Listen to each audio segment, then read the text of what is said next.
जोंनिया गथ'फ्रा दानिया थाब गाज्रि जायो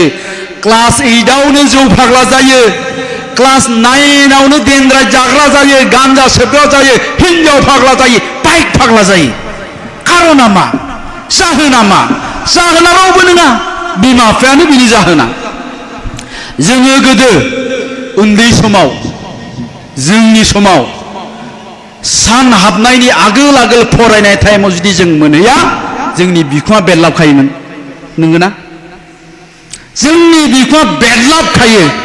सान हाबनायनि सिगां जुदि न'आव मोनहैयाब्ला दा जों मा नुयो दा जोंनि फिसाफ्रा हरनि 12टा हरनि 2टा 2:30 3टायाव न'आव फैयो फैगोना फैया हरनि 3टायाव न'आव हाबफैयो जोंनि फिसाफ्रा अखानायै बे गथ'आ 12टासिम उन्दुयो बिमा बिफाया खिन्थु जेबो बुङा कुनु दिन सोङा बिमा बिफाया दिनै मोनायाव 3टा बाजिसिम नों बहा दङमोन सोङा कुनु सोङा बरनसे बे गथ'आ अखानायै 12टायाव सिखारनानै मा बुङो बिमाखौ आइलै मा होनो बुजिखोनो मोना आइलै आं मा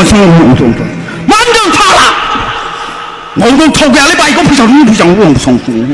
दानि बाइकआव थाव सोनो फैसा गैया थाव सोनो फैसा गैया ओइ बिफा ओइ फिसालानो फैसा नांगौ नों बाइक खरसायाव दं 100 लानानै थांलायबाय गिदिंहैलायबाय ओइदिनखालिबो हरनि 3टा अखानायै जेबो बुङा मानो मोजां जानो बे गथ'आ मानो डक्टर जानो मानो इन्जिनियार जानो बियो बेनो जौ फाग्ला बेनो हिन्जाव फाग्ला बेनो बाइक फाग्ला बेनो ड्राग्स एडिक्टेड नंगौना नङा दा जोंनि अबस्थाया एबायदि दा नोंथांमोननियावथ' बे फांसन दङ नोंथांमोननि जायगायाव मा जायोथ' आं मिन्थिथ'ला जोंनि जायगायाव फांसना जायो सिमलायाव नायनो फैयो सालबारिनि पाठशालानि खोलानि मुसलपुरनि सोर खिबुनाव साफा हिन्जाव गावनियाबो बे गोसथोनायजोंनो समान खानाया ओरैजाय मोखांफ्राव माबा दादेरनानै लानाय थाथु माबा माबि ओरैजाय सलायबोयो बाइकखौ नायबानो गाथाबनो दोनसै नामा मोनलायलाङो आंहा मोखां गोथौ खुगा गोसोम खोमा गुस्थि गोसोम बेरग' दाखंखर जाय बाइकआ बिराद गिदिर सलायबाथाय मोख्रा सलायनाय बायदि नुयो बाइक बांद्राय बाइक सलायनो देखाबाय जानाना हे नोंसोरो बे फांसनाव फैना मा खालामफैयो फारसेथिं जौ बथल फारसेथिं सिगारेट लाग' खाथियाव सोर गिदिर मानसि दं बेजों जेबो सोमोन्दो गैया अभद्र मिथिबाय बे गथ'आ मानो डक्टर जानो आरो बे गथ'खौ बिमा बिफाया अखानायै सोङा हरनि 3टासिम बहा थालायामोन सोरबा खोन्थाफैयोब्ला खोन्थाग्राखौ उल्था रागा जोङो बेबायदिजों कुनु दिन जोंनि फिसाया मोजां जानाय नङा आरो नोंथांमोननि न'खरावबो जेबो सोलायनाय फैया चेन्ज फैनाय नङा नोंथांमोननि गामिनि न'खरफोरनि जारिमिनखौ बोदलानानै नाय नोंथांमोननि गामियाव दिनै जुदि सोरबा खामला मावनानै जाग्रा दङब्ला थेला बोनानै जाग्रा दङब्ला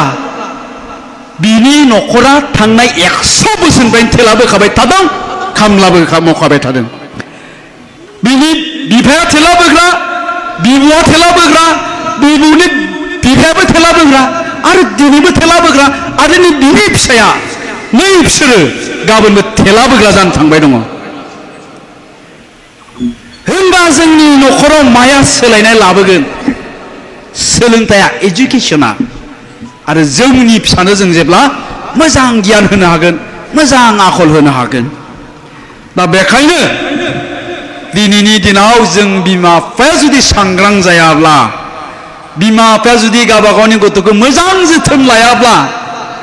बिनि रिजाल्टआ खालि नैबेखौ बेल'खा बिनि अनगा जेबो गैया गोदो लेखा रोङासो हालुवा जायोमोन दाहोना थाना जायोमोन खामला मावना जायोमोन दानिया लेखा रोङासै गैला बियो जौ फाग्ला जाबाय ड्राग्स एडिक्टेड जाबाय बाइक सलायथिंलाबायनानै बहाबा सौग्रावना थैसिगोन बियो सोरजोंबा बुथार जासिगोन बियो नङाबा गावनो सुइसाइड जानानै थैसिगोन जों बेखौनो नुबाय दङ दा बेखायनो मोजाङै सिन्था खालामनानै नाय थांनाय मेट्रिक फाइनालनि रिजाल्ट होयोब्ला सासे लोगो अदालगुरिनिया आंखौ कल खालामनानै बुंहरदों नोंथाङा बहा दं जाहानाव आलासि जानो फैनांगौ आंहाथ' आलासि जानो सम गैया नङा फैथारनांगौ नोंथाङा फैयाब्ला आं बिराद गाज्रि मोनगोन बेबायदि बुंनाखै आं थांबाय थांनानै ओंखाम जाबाय ओंखाम जानाय टेबोलाव बुंबाय आंखौ लोगोआ नोंथां आंनिया फिसालाया देग्लाय मेट्रिक पास जादों 87% मोनदों बेथ' जोबोद मोजांनि बाथ्रा दा फिसाला आंनिया डक्टर जानो गोसोनो दा बेखायनो आंखौ मोजां कलेजाव एडमिसन लानानै होनो थिनबाय दङ दा आंहा राहायानो गैया थाखा गैया फैसा गैया आं माबोरैजाय मोजां कलेजाव एडमिसन लाना होबावनो नोंथाङा आंनो माबा मोनसे राहा दिन्थिदो होनना बुंबाय आंखौ अब्लाथ' आं खेबसेनो बुंनो हाला जाहैबाय दा बेखायनो आं बुंबाय आं सानथामसो उनाव नोंथांनो कल खालामहरफिनगोन बेबायदि होननानै आं फैबाय फैना सानथाम उनाव आं बेनो फन खालामदों फन खालामना बुंहरदों आङो बुंहरनो हानाय जादों नोंथां नोंथांनि गथ'नि 2 बोसोरनि फरायनायनि थाखाय नोंथाङा थाइसेबो थाखा गारनो नांला आं मोनसे कलेजाव रायलायबाय खालि नोंथाङा थानायनि नामाव 1500 थाखाल' हो बे 2 बोसोरा थाइसेबो थाखा गारनांला अब्ला आंखौ बुंहरबाय हाब गोजोन्थों नोंथां थेंक इउ भेरि माच नोंथाङा आंखौ बिराद गिदिर मदद होबाय अब्ला फिसालायाबो बिफानि मबाइलजों आंखौ रायलायबाय थेंक इउ आंकोल सानसे बेलासि आं नोंनि खाथियाव डक्टर जानानैसो ओंखारहैगोन होननानै आंखौ बुंदों दानिया मेट्रिक पास जानायनि उनाव जायफोर गथ'आ जायफोर फरायसाया गावबा गावनि बिमा बिफाखौ बुंबाय जे आङो डक्टर जानो नागिरदों आं इन्जिनियार जानो नागिरदों आं ओरै थोरै जानो नागिरदों आंनो मोनसे मोजां कलेजाव एडमिसन लानानै हो होननानै बुंबाय बेफोर गथ'फोरखौ रावबो होबथानो हाया गाबोननि दिनाव साफा साफा डक्टर इन्जिनियार गेदेर मानसि जानायनिफ्राय बिसोरनो जायो डक्टर इन्जिनियारा आरो बेबायदियानो जागासिनो दङ आरो बिनि उनावनो दानिया आंनि फिसालथि निजा सालथे माने हाबा जाथ'आखै माने गोसोथोयो आरोखि आंनि माबाखौ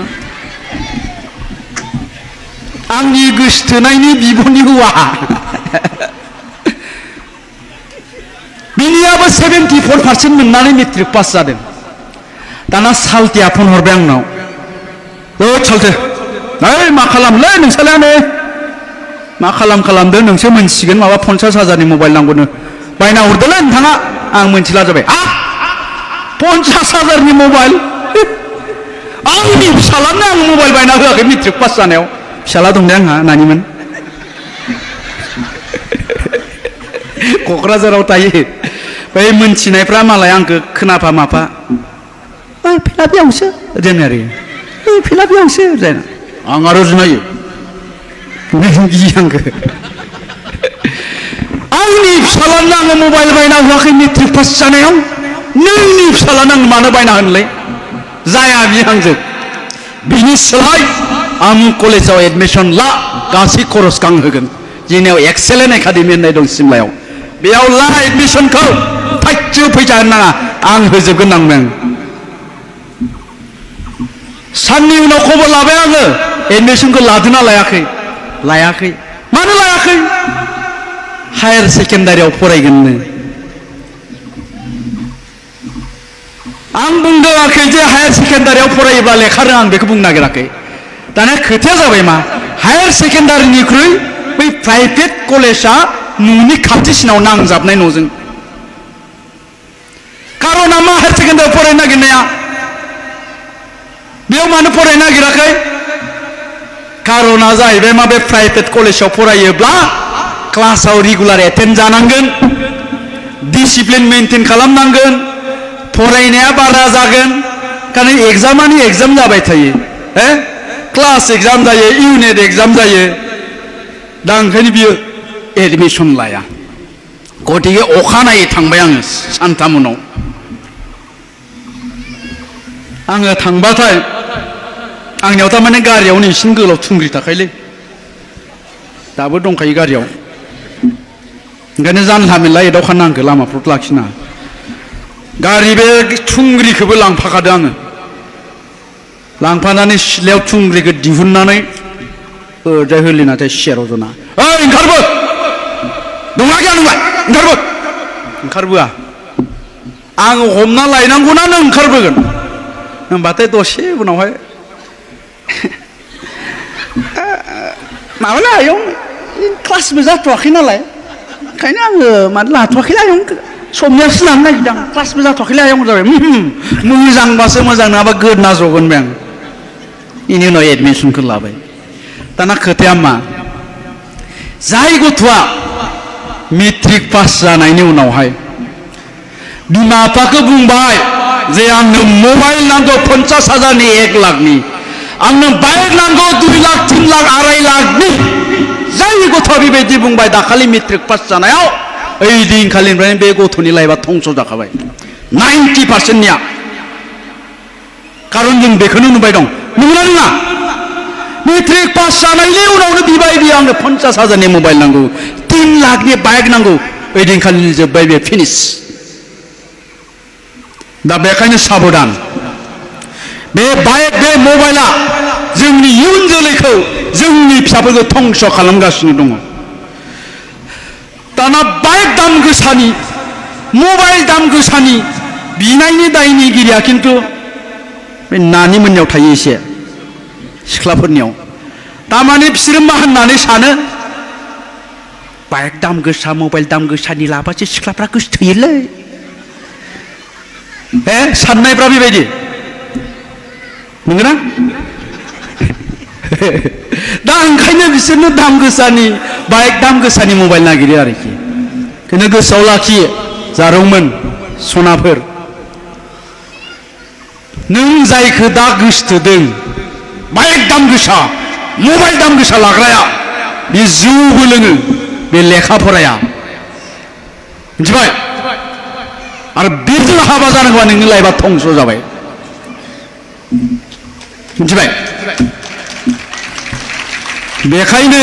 आं बुङाखै दे गासिबो बाइक लाग्राफ्रा गाज्रि होननानै बे सेंग्राफ्रा गाज्रि मोनलायगोन बांसिनानो मिथिबाय बांसिनानो दा ओंखायनो आङो बुंदों जोंनि लाइमोनफोरखौ नैबे बुब्लिया नैबे टाइमानो जाहैबाय गावनि जिउखौ दानायनि मोनसे बेस्ट टाइम